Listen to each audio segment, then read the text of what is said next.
Yes children, welcome back.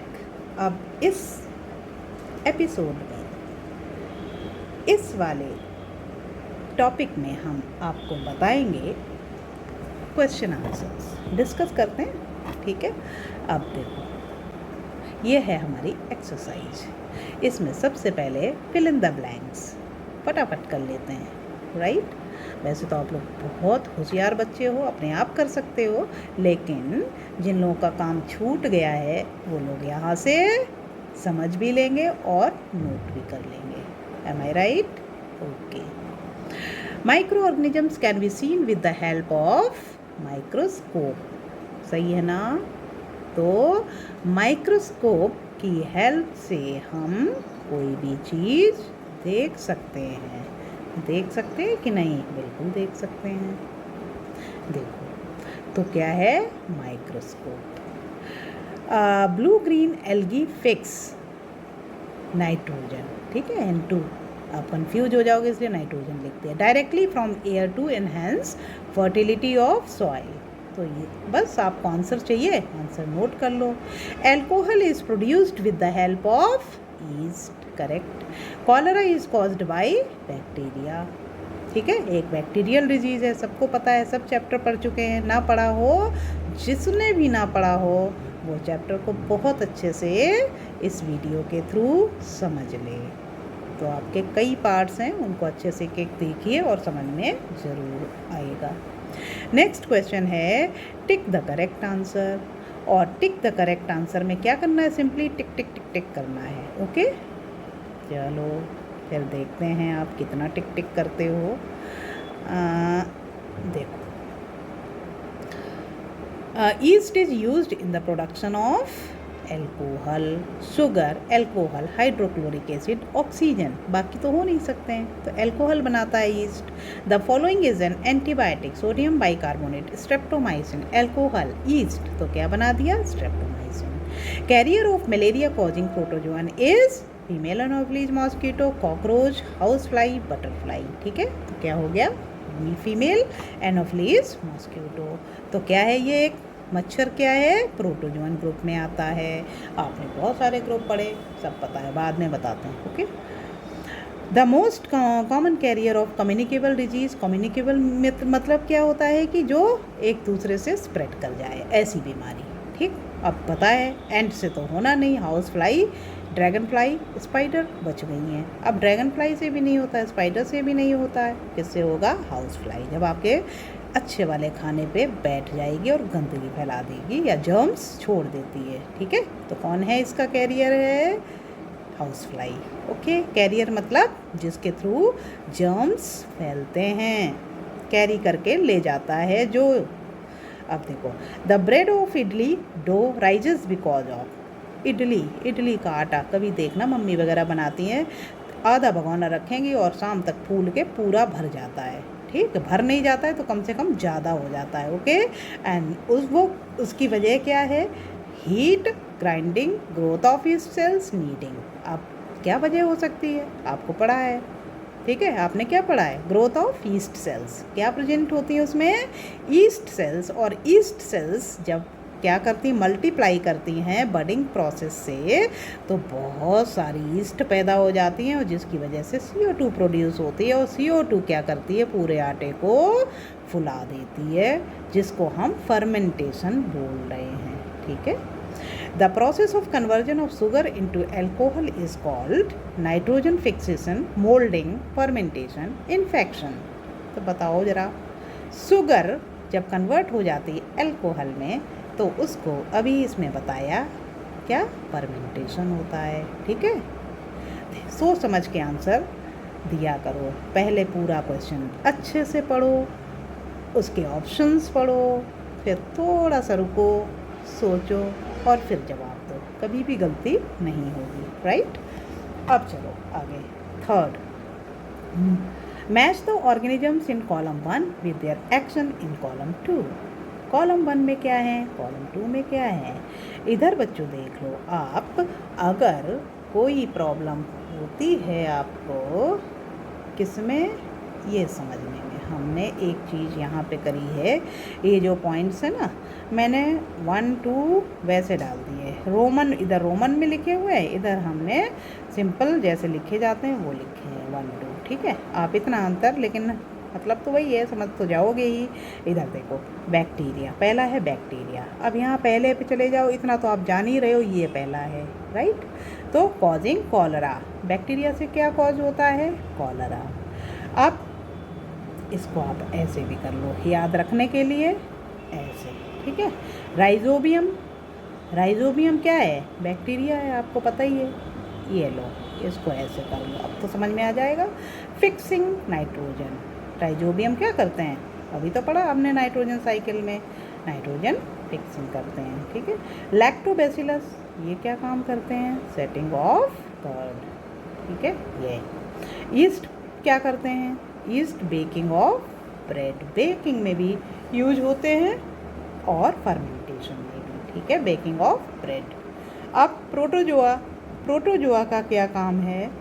Protozoa cause करता है, ये 5वां पॉइंट है, ये कॉज करता है मलेरिया, है ना।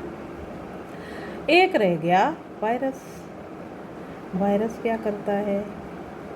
एड्स भी फैलाता है, और क्या करता है? एंटीबॉडीज़ भी बनाता है। कैसे बनाता है? हमने बताया था, वैक्सीन्स, है ना, और एंटीबायोटिक्स, ये 2 चीज़ें पढ़ी हैं आपने। तो वैक्सीनेशन में क्या यूज होते हैं? ये वीकेंट माइक्रोब्स यूज होते हैं, और उसमें ज़्यादातर वायरस को यूज़ करते हैं, वीक या डेड वायरस को यूज़ करके वैक्सीन बनाई जाती हैं, जिसकी वजह से जैसे ही बॉडी में इसको डाल दिया जाता है वैक्सीन के फॉर्म में, तो वहाँ पे क्या, बॉडी हमारी एक्टिव हो जाती, तैनात हो जाती है, और पहरेदार के तौर पे एंटीबॉडीज़ एक्टिव हो जाती हैं, और वो फाइट करती हैं जो भी फॉरेन बॉडी आई बॉडी में, ठीक है। तो ये फंडा है, हमने आपको पीछे बताया है ऊपर, अच्छे से वो समझ लेना। Now can micro organism B seen with the naked eye? If not, how can they be seen? बताओ, सबको पता है, नो, माइक्रो ऑर्गेनिज्म को हम नेकेड आई, खुली आँख से नहीं देख सकते हैं, नो आंसर होगा। They can be scene, okay, only, only लिख दो, with the help of microscope, जो बहुत छोटे हैं वो केवल माइक्रोस्कोप से देख सकते हैं। प्रोटोजोआ वगैरह तो हम सोच सकते हैं, एल्गी वगैरह, लेकिन जो बाकी हमारे दुश्मन दोस्त हैं ना, उनको केवल हम माइक्रोस्कोप से देख सकते हैं। अब चलो आओ, आंसर 5 का आंसर क्या है? ये क्वेश्चन पहले देख लेते हैं। What are major group of microorganisms? ये हैं सारे groups, bacteria, fungi, algae, protozoa, viruses, है ना, ये सारे ग्रुप्स हैं। 6 में क्या है?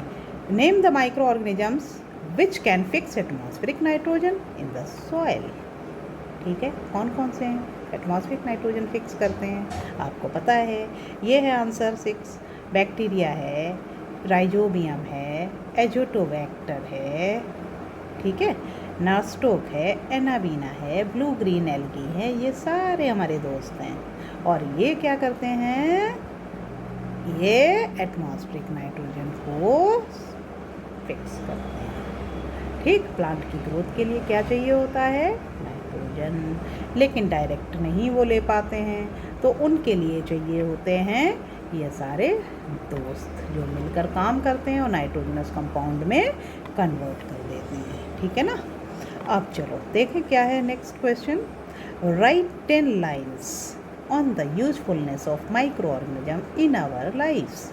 अब हमारे जीवन में जो माइक्रो ऑर्गेनिजम्स हैं इतने यूज़फुल हैं, कुछ तो इतने यूज़फुल हैं कि आप 10 क्या 20 लाइन्स लिख सकते हो, है ना। चलो, फिर भी मैंने क्या किया, आपको इजी रहे इसलिए मैंने सारे पॉइंट्स फिर लिख दिए, बार बार लिख देते हैं ताकि आपको कोई दिक्कत ना हो। चलो आंसर 7, यूजफुलनेस ऑफ माइक्रोब्स क्या है? Preparation of wines, pickles, vinegar, cheese, curd etcetera, ये तो आप जानते ही हो। और used in the production of antibiotics, used in the atmospheric fixation, ठीक है। Nitrogen, fixation of what, nitrogen, ये नाइट्रोजन है, ठीक है ना। ये ऑफ लिखा है, आप समझ जाना।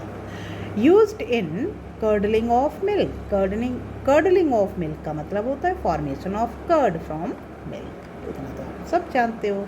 यूज्ड इन सीवेज डिस्पोजल, ठीक है, सीवेज डिस्पोजल ये भी पता है। Some bacteria helps in tanning leather, leather को टैन करने में यूज़ किया जाता है, ठीक है, चमड़े के व्यापार में। अब some microbes are used to produce vaccines, आपको पता है ना, वैक्सीन्स भी बनाए जाते हैं, वायरसेस वगैरह, वीकेंड वायरस को डेड करके क्या बनते हैं, वैक्सीन्स, ठीक है, जो हमें बचाती हैं बहुत भयानक बीमारियों से, जैसे कोरोना वायरस, ठीक है ना। आजकल कितना हंगामा काट रखा उसने। Okay, now move to the next point. Used to clean environment, हमारे बहुत बढ़िया दोस्त हैं कौन, डिकम्पोजिंग बैक्टीरिया जो प्रेजेंट होते हैं सॉइल में, सारे गंदी चीज़ों को, डेड रिमेन्स और लीव्स वगैरह सबको क्या, किसमें, गंदी गंदी चीज़ों को वो कन्वर्ट कर देते हैं सॉइल में, और एनवायरनमेंट एटमॉस्फेयर क्लीन रखते हैं, ठीक है। Some bacteria tenderize meat by breaking down muscle fibres, कुछ को क्या है, बैक्टीरिया ये जो मसल फाइबर्स होते हैं ना, मीट को थोड़ा सा सॉफ्ट बना देते हैं, टेंडराइज कर देते हैं। Used in large production of acetic acid, और बहुत लार्ज अमाउंट में एसिटिक एसिड बताया था आपको, विनेगर जानते हो ना, विनेगर को बोलते हैं एसिटिक एसिड, उसमें एसिटिक एसिड विनेगर से फॉर्म होता है, ठीक है। ये आप यूँ कह लो, उसका केमिकल नेम एसिटिक एसिड है, विनेगर, सिरका।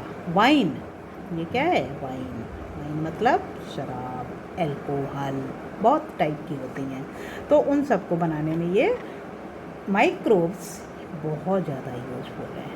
तो बच्चों सारे 10 पॉइंट्स हमने लिख दिए, और जो आपके साथ क्लास में डिस्कस किए थे, आपने बताए थे, ये भी सारे पॉइंट्स वही हैं, ठीक है।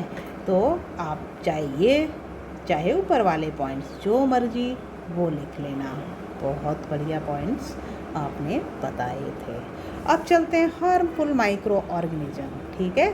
हार्मफुलनेस, ये क्वेश्चन है ना आपका, एक और क्वेश्चन रह गया आई थिंक, कौन सा, इधर देखो, ये वाला, short paragraph on harms caused by micro organism, बस इसके बाद एक और क्वेश्चन, काम ख़त्म।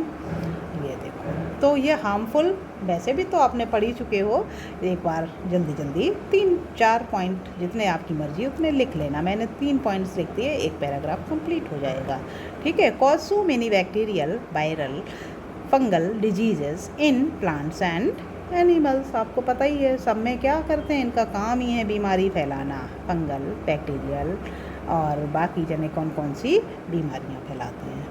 अब spoil food materials like pickles, jams, jellies, cooked food, milk etcetera, जिस पर ये अटैक करेंगे, ठीक है, हार्मफुल माइक्रो ऑर्गेनिज्म सबको ख़त्म कर देते हैं, सबको खा के अपना भोजन बना लेते हैं, और क्या करते हैं, बाकी हम लोगों के लिए गंदा काम छोड़ देते हैं, ठीक है।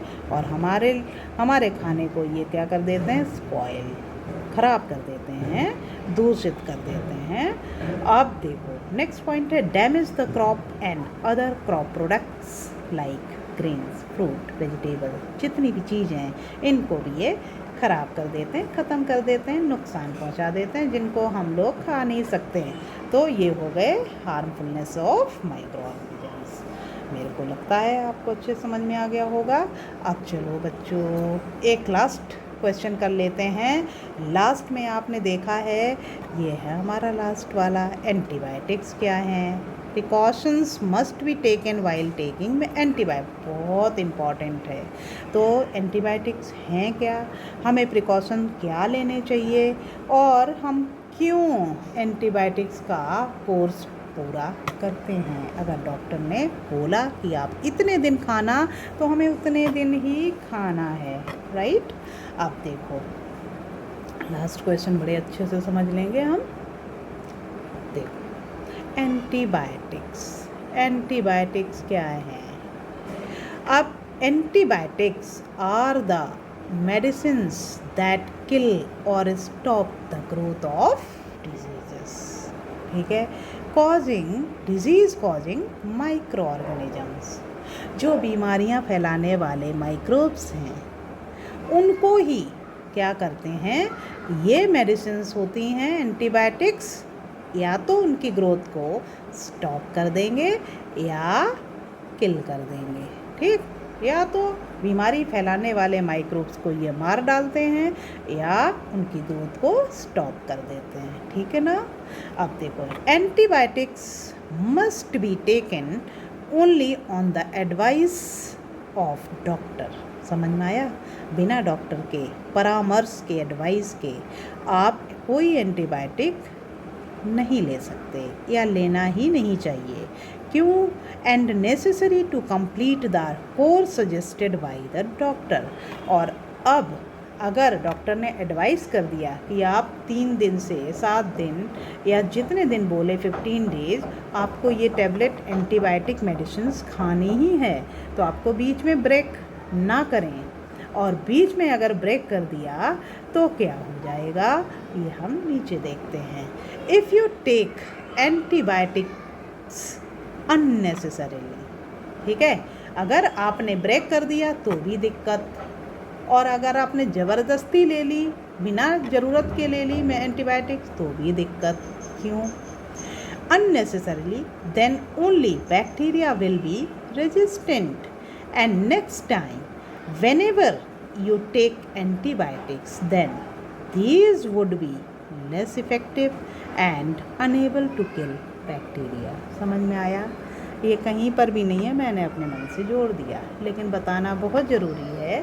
कुछ लोग क्या करते हैं, उस एंटीबायोटिक्स को, जो टैबलेट्स होती हैं, बिना मतलब के सोचे समझे, हमें ज़रा सा बुखार हो गया चलो उठा के खाना शुरू कर दिया, तो ऐसे नहीं कर सकते हैं। जो एंटीबायोटिक्स होती हैं इनको डॉक्टर की सलाह के बिना नहीं खाना चाहिए और बिना मतलब के नहीं खाना चाहिए जब तक कि बहुत सीरियस बीमारी ना हो।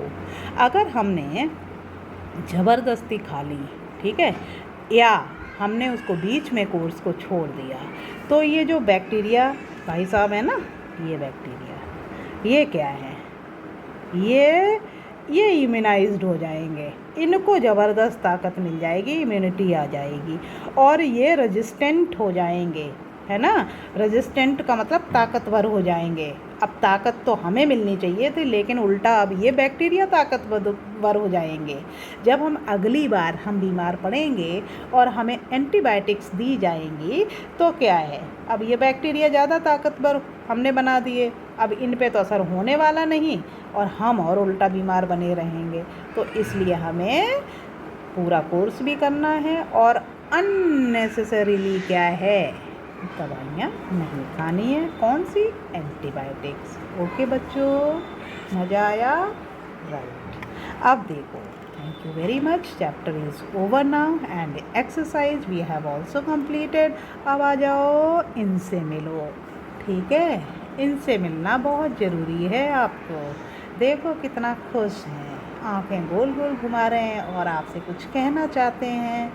देखो क्या कह रहे हैं, please like, comment, subscribe and share my channel and click on notification button। Okay बच्चों, thank you very much, bye bye, फिर मिलते हैं।